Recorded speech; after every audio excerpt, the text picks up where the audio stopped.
Now for some quick but major stylistic points.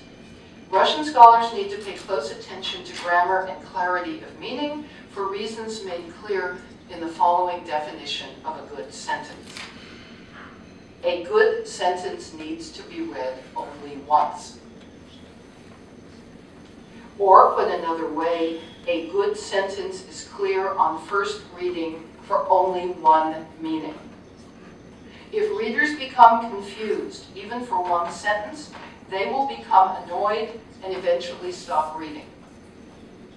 Why? Well, the best way I can explain it is to give you a very well-known 5-word sentence that Anglo-American academic writing programs, university writing program websites use all the time. It's simple, it's 5 words, and it goes like this. Writing is thought made visible. In the English academic world, a deep-rooted cultural assumption, it's not even conscious anymore, is that if the writing isn't good, the thinking isn't good. If the writing is confusing, the thinker is confused. Why should we bother reading it? And that is the cultural assumption that Russian writers are up against. The sentence must be clear. With the reader, not the writer, as the key figure in academic writing, for hundreds of years, the Anglo-American academic culture has viewed the best writer as the scholar who gives the most information while taking the least time from the reader. So the writer's goal is not to show how big their vocabulary is, or how many long and complicated sentences they can write. It's the opposite. In English, the goal is to show how well they have digested and synthesized the material they have studied, and, without sacrificing meaning, how succinctly and tightly they can deliver that information. Not surprisingly then, the writer must keep sentences and paragraphs much shorter than in Russian academic writing. And one shortcut that all teachers can use for their students, it's very simple, to see if their sentence is too long, is to do the breath test. Without cheating by inhaling extra air before starting, ask the students to see if they can read the sentence aloud without gasping for breath. If they have to take another breath, then the sentence is too long. It's inconsiderate of the reader. It's simple. So the writer needs to break it into 2, maybe even 3, shorter but carefully and tightly, connected sentences.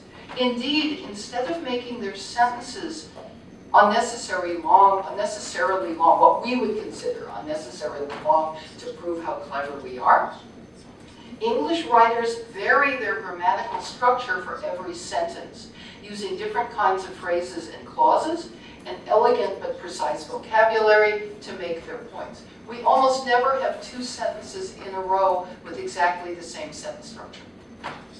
However, like Russian scholars, native English speakers are taught never to repeat, and certainly we do not repeat verbs or adjectives or adverbs. However, we never change our main nouns because that would drive the English reader crazy.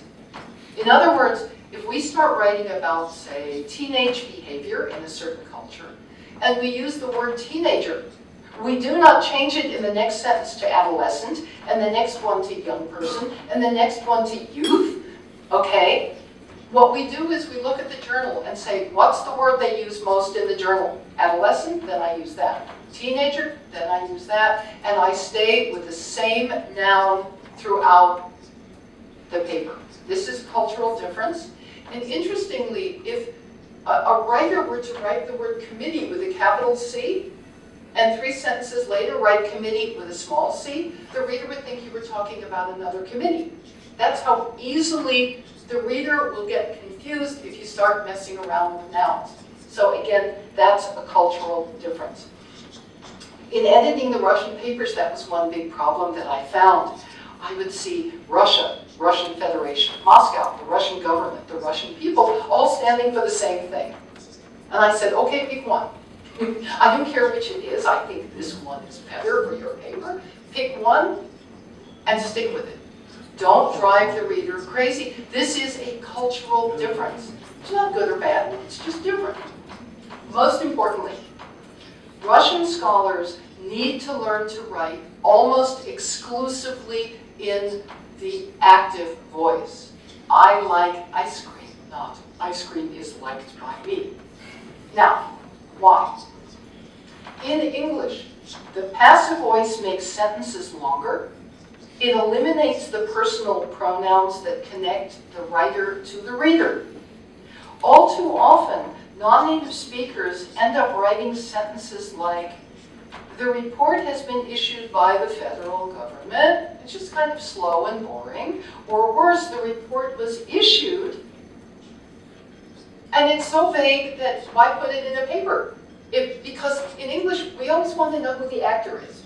Who did what? Who did what? In Russian, you've got endings that give people a clue. In English, we don't have those endings. We do our best by writing in the active voice. And I will say, I have to say this, that there is an argument within the English academic community. Some people like the passive voice, although there are some journal editors who refuse to take any papers written in the passive voice. There are others who say, well, it's okay every so often because it's good for X and Y. And then there are people who say, it's really bad writing, you should avoid it as much as you can, never have more than, say, 3 out of every 100 sentences in the passive voice, because it makes reading hard for the reader, and that's where I stand. And I'm not going to pretend that I don't have a stand. I have a very strong stand, and I spend pages defending it in the book. When I was reading the Russian papers, I was saying reading X was done with the actor who did the X missing. And I was constantly saying, did the Georgians do X to the Russians or did the Russians do X to the Georgians? I can't tell from this sentence. Please tell me which side did what. And in addition, and most importantly, the difference between English and Russian syntax. Syntax makes a huge impact on why the passive voice doesn't work in English. What I love about Russian is that you can start a sentence with anything and then change all the endings and make it work.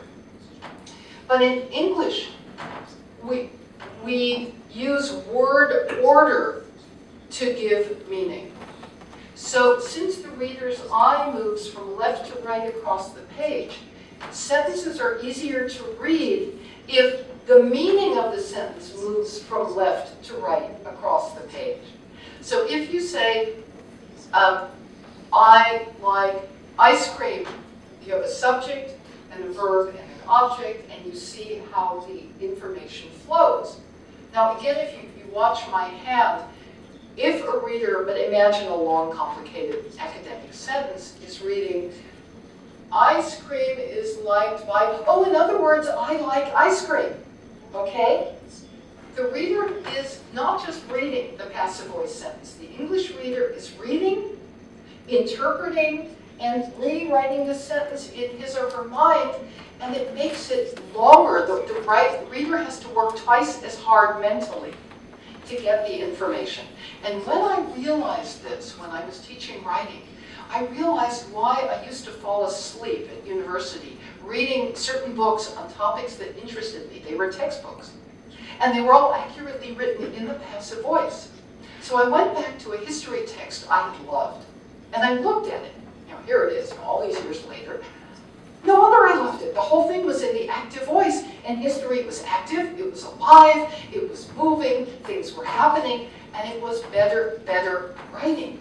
And it made me get interested in history. All right? So the passive voice works in the opposite way in English that the eye moves and people process meaning across the page. The other problem is that if Russian writers write in the passive voice, it's going to be long. What I discovered were long, complicated sentences. Unfortunately, a lot of the time in Russian syntax were things placed very strangely in English on the page, and I'm sure if I wrote in Russian, my Russian would look just as strange. And the actor was constantly missing. So in German or French or Danish, if I'm editing and something is in the passive voice, I can usually guess who the actor is. And because those languages are structurally more similar to English. But in Russian, with Russian students, I can't guess. So I finally said to them, my biggest piece of advice to them was, write exclusively in the active voice, because that's the only way that I or any other editor can understand your meaning well enough to edit your writing.